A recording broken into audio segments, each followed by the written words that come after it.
Contrary to popular belief, this is not, in fact, a movie review channel. But sometimes you see something and you think, wow, I gotta review that on my non-movie review channel. The movie is Heretic, and it checks all the boxes. The boxes being, it has a cool title, it has Mormons, and also Hugh Grant, whoever that is.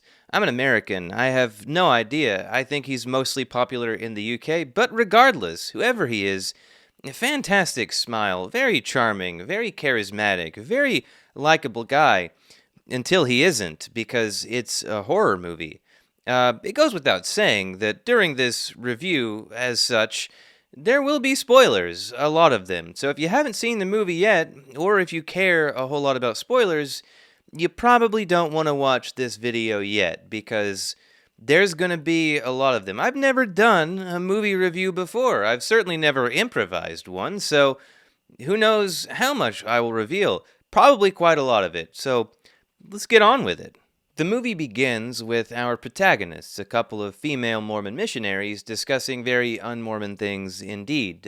Condoms. They're talking about condom sizes, and as the camera zooms out, we see why this is the case. They're sitting on a bench with an advertisement for a specific brand.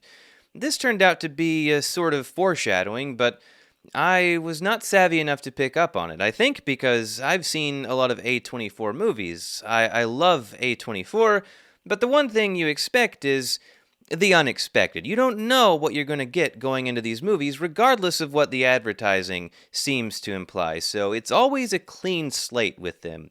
My wife and I watched an A24 movie called It Comes at Night recently. You might think that there's something in the movie that comes at night. But no, there's no monster or anything like that. There's some nightmares, there's some arguments, but there's nothing like physical that comes at night to torment these people. Although there is plenty of torment, because another thing A24 is really good at is torment, and this movie is no exception. These poor Mormon girls, before they even get to their destination, they are harassed in public by people who are very interested in the magic Mormon underwear, which, yes, is a real thing. The protagonists of the film are called Sister Barnes and Sister Paxton. Sister Paxton is what you might think of as a more traditional young Mormon woman. She has blonde hair. She seems a little bit naive, in at least a sense that she's not all too familiar with the world and how it thinks and operates and all that good stuff. But she seems very nice, very friendly. And then there's Sister Barnes, who is essentially like a goth Mormon almost.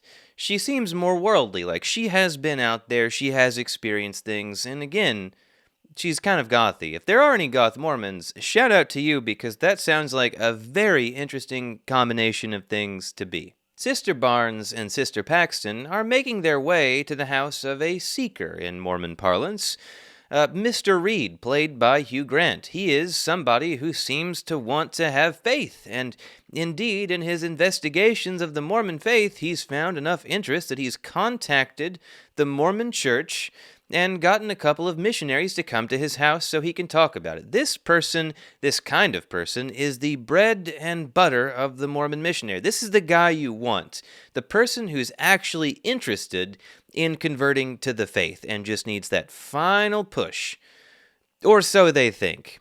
But they make it to his house and it begins to rain. It's raining quite a lot, actually, and he takes a suspiciously long time to get to the door, because of course he does. That's always a thing in horror movies, isn't it? That's one trope of every horror movie ever. The guy always takes too long to get to the door. It builds anticipation. It's a good technique for making you wonder exactly what's about to happen next. Is this person going to be horrific? Is he going to look weird? Is he going to be acting weird? No, he's perfectly normal. He's perfectly charming. He's got a great smile. He invites them in. And they immediately become kind of uncomfortable because apparently they need a woman there. They can't just be alone with a random man, even if that random man is Hugh Grant.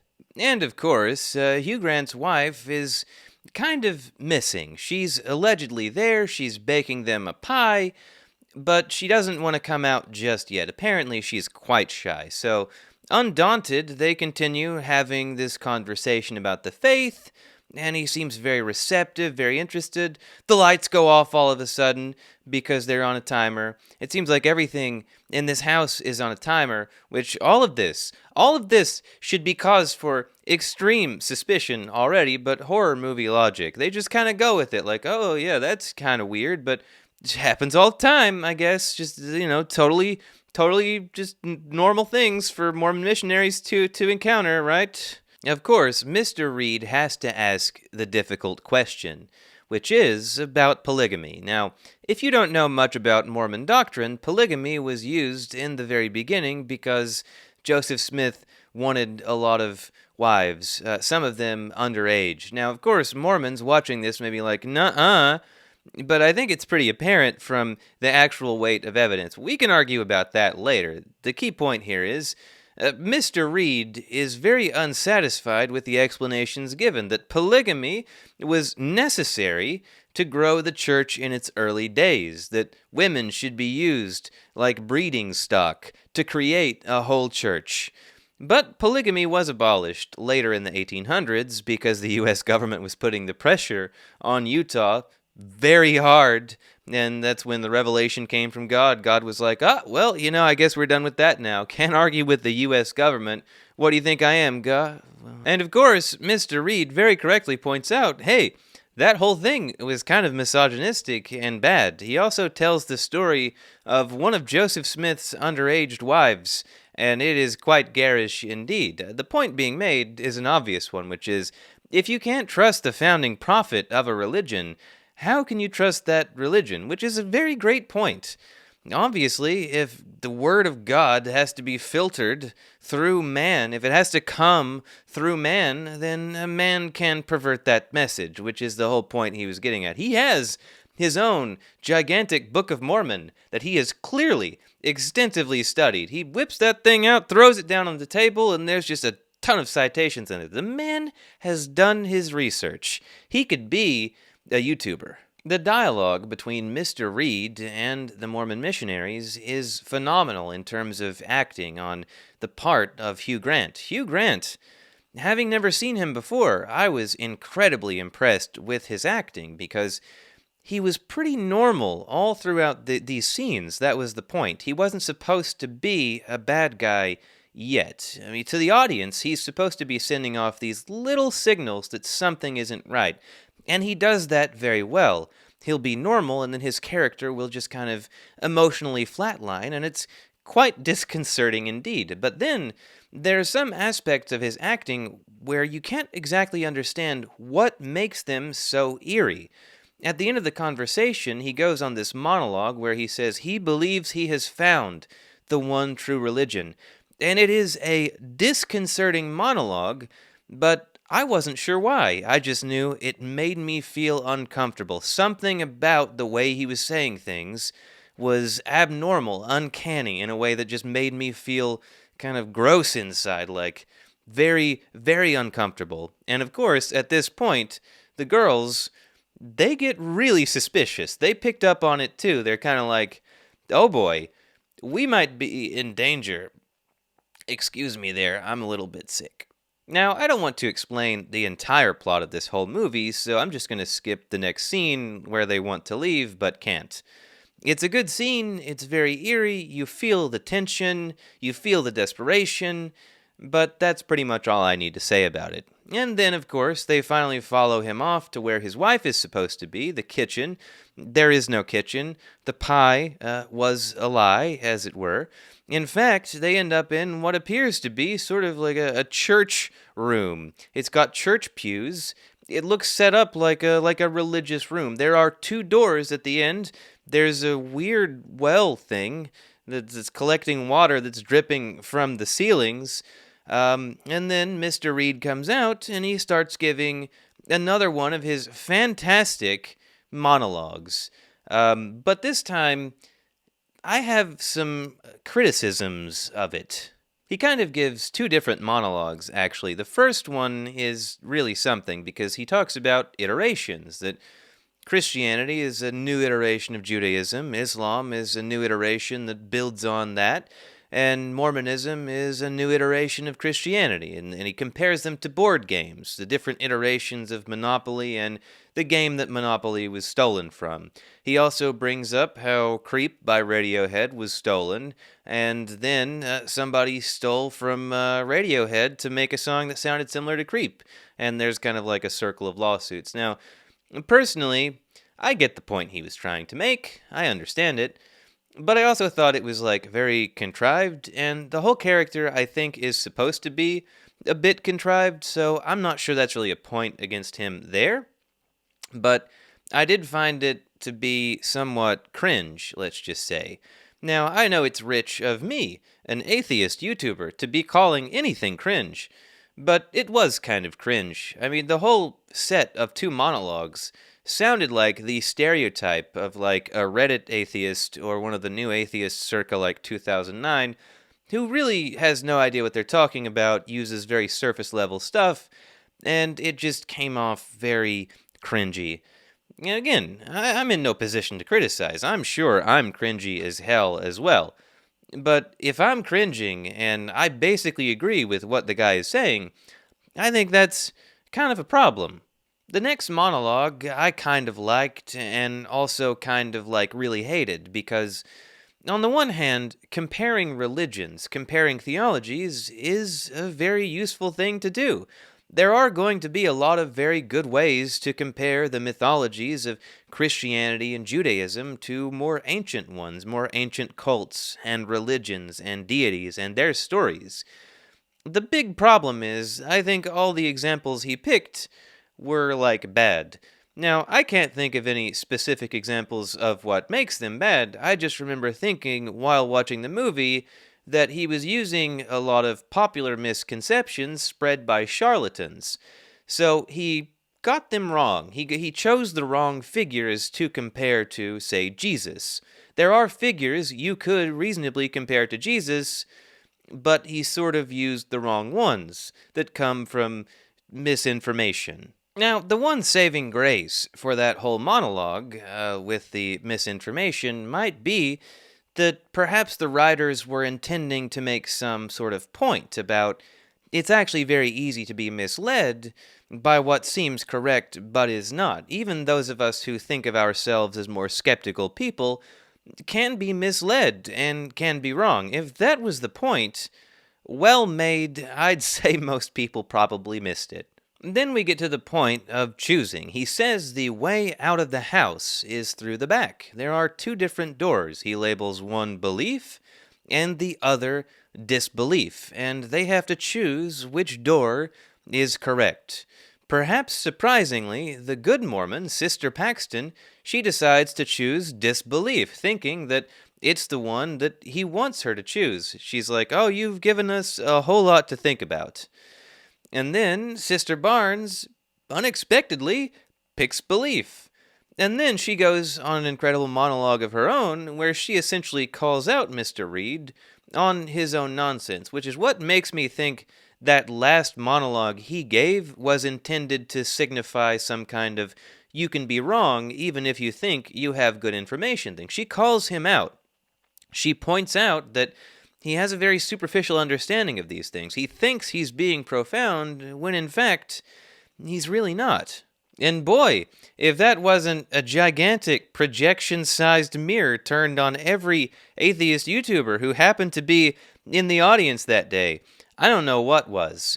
But she does choose, and yet admits that the choices they're making don't really matter because he has arranged it. And that's sort of his point, that he has arranged the choices anyway, so anything they choose is entirely irrelevant. He's making a point about indoctrination of society and such, and it's fair game, fair enough. That's an okay point, I guess, but I think it was a bit heavy-handed, to say the least. A very, very ham-fisted way of doing it. This movie, it lacks on subtlety, but sometimes it can be fun going the other way. And of course, after making their non-choice, because everything is prearranged anyway, they are led to a basement. They don't make it outside, they make it into a deep, dark, dank, wet, dingy dungeon basement. How do so many of these houses have these deep basements? I think about like Barbarian and such, with like the miles long tunnels under it. How do these houses exist so often? How are there so many of these houses with just enormous basements for bad things to happen? But I digress. Mr. Reed, of course, has yet another plan to try and shatter their faith. But they also have a plan to kill him. And the plan is reliant on the keywords magic underwear. But his plan involves bringing down an old woman who is like clearly having a bad time. She appears to be in poor health. She looks like somebody who has like tuberculosis, basically. And she comes down and she eats out of this pie, which it turns out is poisoned. She dies. She dies right there. It's a pretty gruesome scene and pretty wild, and it's actually like one of my favorite scenes in the movie, if not my favorite scene in the movie, just because it's so garish. Like it comes out of nowhere. I mean, the rest of this movie is essentially this guy giving philosophical monologues on the nature of reality and the universe, and then all of a sudden there's just like this total horror movie thing that just like pops out of nowhere. But then it turns out somebody has been looking for the sisters. He comes to the door, and that offers them a moment of hope. So they run up the stairs, and they start screaming. And of course, the guy doesn't hear them. And naturally, after that, they go back down in defeat. Mr. Reed comes out, and he says, "Behold, look! She is coming back to life soon. She will be coming back from the dead and describing to you what she has seen." And lo and behold, as they're trying to light some of the matches they've stolen, she somehow sneaks up behind them and tells them about the afterlife. But includes a message he did not want included, that it's all bullshit. So Mr. Reed is kind of doing the James Randi thing. He's being kind of a magician. He's trying to fool them. He comes in, he takes the woman away, and he's acting a lot more suspicious than usual, which, of course, one of the sisters picks up on. And they do carry out their plan to kill him, but it kind of backfires, because the second the magic underwear keyword is spoken, he attacks and kills, sort of, Sister Barnes. But don't worry. Just like the last woman came back to life, he assures us Sister Barnes will soon be coming back from the grave. And then she doesn't. She doesn't do that. And he starts rifling around inside her arm and pulls out a little metal device. And he's like, aha, this is why she couldn't come back. You see, we are all in a simulation, and this chip proves that she is merely a computer program. But you, Sister Paxton, are not. If you commit unalive with this knife, you will come back to life. And of course, she sort of calls him out. She's like, no, that metal thing in her arm, that was a contraceptive device. That's not a computer chip. That doesn't look like a computer chip at all, actually. Mr. Reed is quite devious indeed, but it turns out Sister Paxton is very smart. She figures out his whole game. He wanted them to unalive themselves and wanted them to think it was their idea, but his whole plan is falling apart because they're not as naive as he thought they were. And this is proven when Sister Paxton, being very smart all of a sudden, figures out that really, there was no woman who came back to life. It was actually that the first woman died, was thrown down in a hole, and another woman came up, took her place, and gave them a message from Mr. Reed. It was all part of his plan, except the woman who came up and took the place of the other one had told them it was all lies. Mr. Reed tells Sister Paxton, go down in the hole if you want to know the one true religion. So she does. Seems like an obvious trap, but she goes down there anyway. And she finds a room full of cages with tubercular women inside them. And he says, you want to know what the one true religion is? It's control. And this is another problem I have with the movie, because I am a follower of very much like Nietzschean philosophy. So I think control is an aspect. It's something caused by something else. It is not an end. It is not the end point. It is sort of a bridge. Control is not the one true religion. If there is such a thing as the one true religion, in the sense that he's saying it's power. I thought he was going to say power, and I was very disappointed when he did not. Now, I understand that's my problem, but I think saying it's control is kind of silly. My best guess is that maybe this is another commentary on the superficiality of the character as a whole, because you would think if you've gone to all this trouble to make a point, your point would be more than control, which is something we've been saying about and hearing about religion for hundreds and hundreds and probably thousands of years. This is not going to be a mind-blowing revelation to anyone, but comparatively fewer people are aware of the idea that it's power that drives us. Power is what's hiding behind the control. The control makes him feel a sense of power, and that is what he's really after. But then, Sister Paxton proves just how tenuous control can really be. She gives a heartfelt monologue where she reveals her soul and tells him the truth of everything. No, I'm just kidding. She stabs him in the face and runs for it, which is probably the appropriate thing to do in that situation, but she can't escape, and he finds her and gets her back for it. Gets her back in the stomach, in fact, and she's wounded pretty bad, but so's he. Like, he's not getting away either. And then he sort of like taunts her, saying, "Pray for me, pray for us." And she kind of does, but she also gives her own little monologue, which cites a study done a while ago that I've cited also, saying that prayer it doesn't work. So she essentially admits that she doesn't really believe it either, but I guess considers it useful for herself because it helps her be a better, more considerate person. She proves him wrong there by pointing out that it was and is and remains her choice, that even if it doesn't work, even if she knows it doesn't work, it's good to feel good things for other people and to think about them in good ways, even somebody like him. So she's praying for him as he's crawling over to finish the job. And then it turns out Sister Barnes wasn't actually dead and gets him in the face with a nail board. So that's kind of cool. And then Sister Barnes drops over, having expired, standing up, apparently. And Sister Paxton makes it out of the house. Finally, she gets out, she wanders off into the now snow-covered forests, and we don't know what happens to her. The movie ends right there. So let us now draw some conclusions. The main conclusion is I would give this movie 4 out of 5. It's not the best movie I've ever seen, but it's a good movie. It's sufficiently entertaining. I enjoyed watching it. It's the kind of movie that reflects a mirror on the audience, regardless of where you come from. If you are an atheist, if you are a believer, you're probably going to learn something about yourself from the dialogues in this movie. You might learn something about other people and how they think.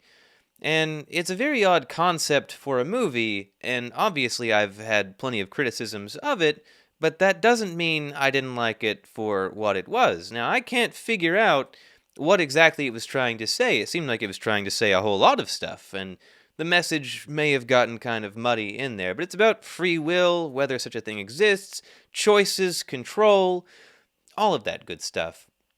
It's hard to make solid conclusions in a movie that has so much going on. So my overall conclusion is just this. If this is the kind of movie that might interest you, if you're into horror movies, or philosophy, or Hugh Grant, or Mormons, or Hugh Grant, check it out. It's pretty good. I liked it. What else can I say about it? I think I've made my criticisms of it apparent throughout this entire recap. So I hope you enjoyed, and if you didn't, I might cry. Have a good one. Be safe out there, and I hope you don't meet Hugh Grant tonight.